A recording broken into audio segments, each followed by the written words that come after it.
NateDawG is a 20-year-old furry YouTube commentator that covers lolcows and TikTok degenerates. At least he was until he decided to nuke his entire channel after it was discovered that he was running a furry Discord server with minors in it. Not only was there minors in his server, but it was also found out that he was personally DMing them and inviting them to his server. How did you find this server? Owner DM'd me. What is your age? 15. There's even evidence of Nate role-playing with one of these minors. Cause, you stink. You stink, fresh air. So because I'm clean, that's dirty to you? And to make me clean, you rub mud on my face? Yeah, just like that. I was clean and you were dirty, so that's why I did that. Sprays bottle. That's a bad bunny. This is a 20-year-old man role-playing with a high school girl. All of these things would come to light because of an incident over an Uno game inside my very own Discord server. That's right, they say Monopoly ruins friendships. Well, it turns out that Uno uncovers pedophile. The golden rule when you make videos on lolcows and internet degenerates is don't touch the poop. This story is a prime example of what happens when you unknowingly touch the poop for multiple months. I met NateDawG a few months ago when he joined my Discord server. Having seen some of his videos on Cyrax and a couple other people, I thought it would be cool to befriend another creator in the same space as me. After a couple months of being friends with the guy, we decided to start a weekly podcast called The Roundup, where each week we would discuss updates on lolcows and people alike. And it would be around this time where Nate starts to get a little too comfortable with the people around him, and the kind of person Nate is really starts to leak out. 4 episodes of The Roundup would go off without a hitch and even had features from other notable members in this community like Biff the Werewolf and Cow Wrangler. It was on the 5th week where Nate for some reason would decide to go mask off and fully drop the nice guy character he was putting on. This is the week his infamous Uno game freakout would happen and cause my admin team to fully start looking into all of his shit. On December 11th, Nate would join a voice chat between some of the members in my server and my staff. The members were having a nice conversation about mental health and how they deal with depression. Nate thought it was appropriate to tell everyone in the call to quit their yapping and that their stories were trifling to listen to. He then launched into a story about how he got into a fight and purposely punched a woman in the face. When the members inside the voice channel started telling Nate what he was saying wasn't funny and inappropriate, he decided to argue with everyone. He even went as far as calling my head admin a groomer because they said they cared about my community. Really disgusting and disturbing things to be saying to people that he barely knows. And on top of that, these are the people that show up and watch a show that he's a part of every week. This incident sure reminds me of a certain person I just got done making an hour-long documentary on. That's right, NateDawG and White Bowser are so comically alike it's not even funny. After Nate's initial freakout, he would be kicked from the server and offer a very half-assed apology to the 3 members he was attacking. I want to say I'm sorry if it felt like your opinion didn't matter to me. I made a joke that you were yapping. The more I thought about it,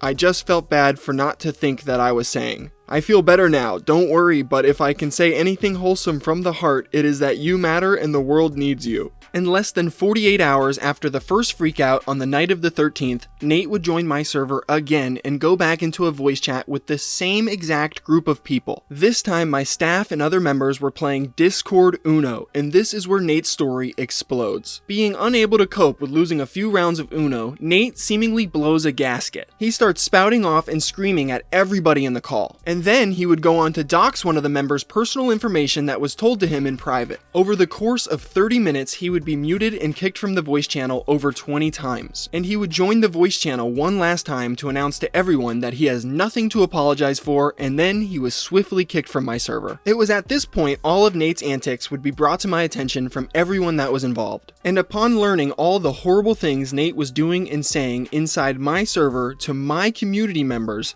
I swiftly ended my working relationship with him. I went ahead and reached out to him to let him know what he had been doing was disgusting and totally unacceptable and that the podcast was over. These things did not sit right with me or the Nick Nobody admin team, and we decided to start taking a closer look into Nate. And this is when we discover what's inside Nate's Discord server. You see, Nate had a verification bot for his server that made you answer a few questions before you were allowed in. A couple of these questions were, how did you hear about the server? And how old are you? This is where the story gets really dark because we were able to get our hands on some of the most recent applications for the server. And it turns out there are tons of minors that are applying and being accepted into Nate's server. And to make matters even worse, most of the ones we were able to see were personally invited by Nate himself. How did you find this server? Echoes. What is your age? 14. Status: NateDawG accepted this user. How did you find this server? Owner DM'd me.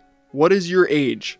15. Status, NateDawG accepted this user. How did you find this server? NateDawG himself. What is your age? 15. And here's a really bad one. How did you find this server? The owner. What is your age? 16, but I turned 17 in a few weeks. What da dog doing?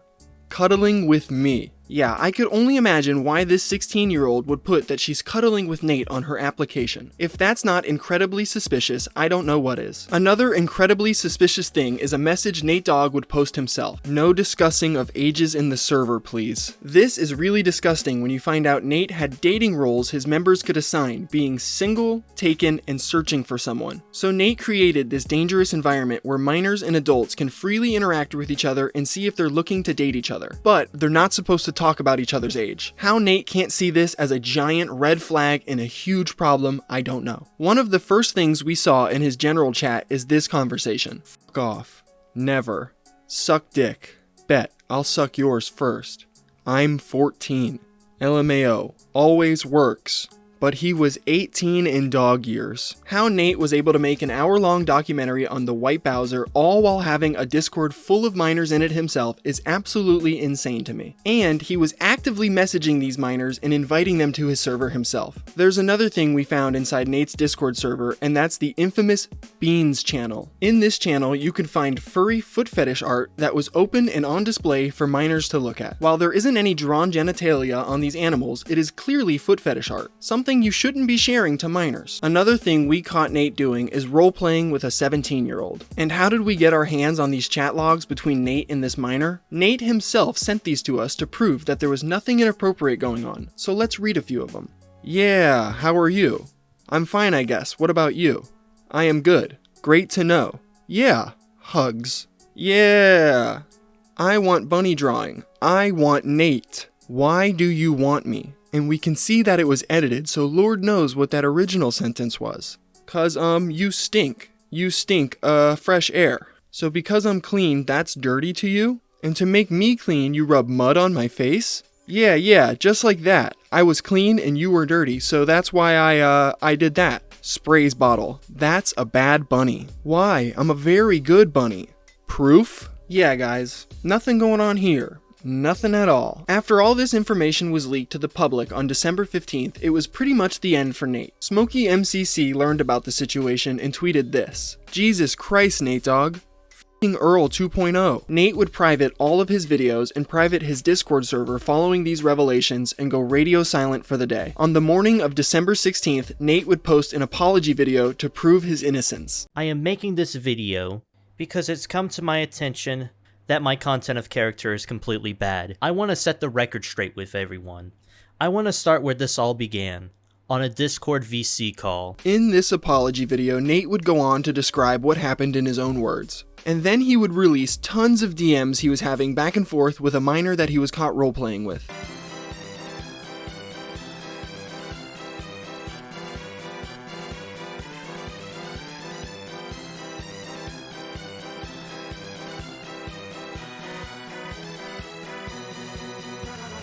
Nate would say this is just role-playing story stuff with a minor that he's been talking to for the last year and a half. Keep in mind, Nate is almost 21 years old and the minor mentioned just turned 17. I only talked to her only because she kept on DMing me. I talked to her, but I never pursued anything with her in any form. Sure, there was like roleplay stories here and there, shown in these DMs. Another thing he would do in the apology video is complain about all the mean things people were saying about him post-Discord leaks. And then he would go on to talk about how he is a good person because he is taking care of his disabled mother. And I am nothing like that in real life. I am nothing like that when I go to work. I am nothing like that when I go to the gym. I am nothing like that when I take care of my mother who has a broken ankle and no ovaries, where she also has bronchitis pneumonia. But like I said earlier, that sounds a lot like the White Bowser, doesn't it? And this clearly didn't go in his favor, because just 25 minutes after he posted this video, he would delete his entire channel. Smokey was able to give Nate some sage Hawaiian advice before he nuked his whole channel though. Nate, I don't get it.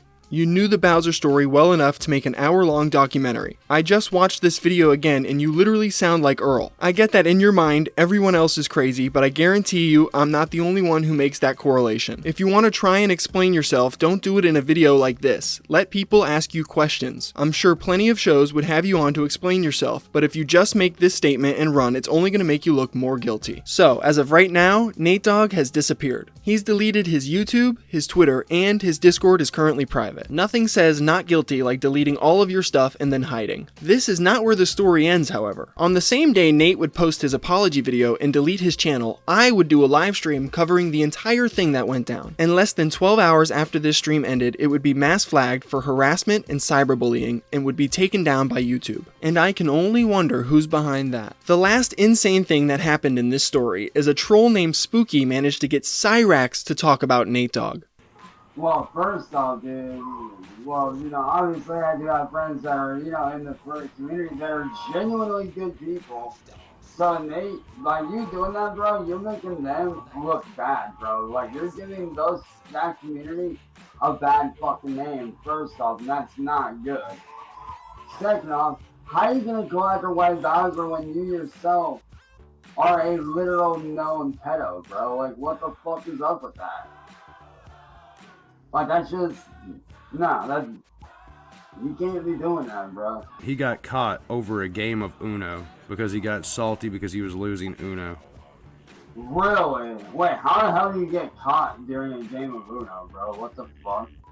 And then NateDawG, listen, bro, if you want to talk shit about me, go ahead. I don't fucking care.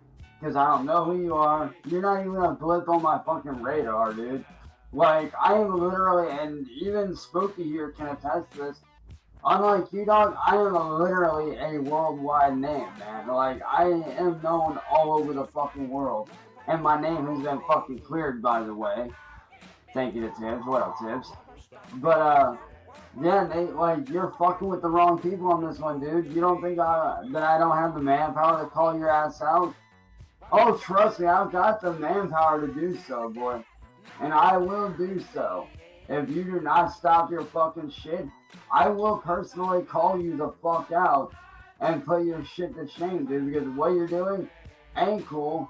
And I'll be honest, man, if I had it my way, and I think we all can agree with this, anybody that is like you, Nate, deserves to have your fucking ass beat. Like, straight up. Like, you deserve to have your ass handed to you on a silver platter. I think you and Spooky can agree with that one. They're weird motherfuckers that need to be put down like the little bitch dogs that they are. Hey Nate, all I gotta say to you, man, is don't drop the soap in jail, big homie. Because trust me when I say, they do not take kindly to pedos in prison, dude. They will fuck your ass up. Good luck surviving, bitch. Your career, what career? Your career's done. When you did what you did, that's the moment that you killed your fucking career, dude. I wanted everyone to know. You mean the little pedo puppy? The pedo puppy? Is that what you called him? I could have never imagined we would get Cyrax calling Nate out, but we did. And that's where the story of NateDawG ends. For now. Thank you for watching my video. I'm Nick Nobody, and until next week, I'm out.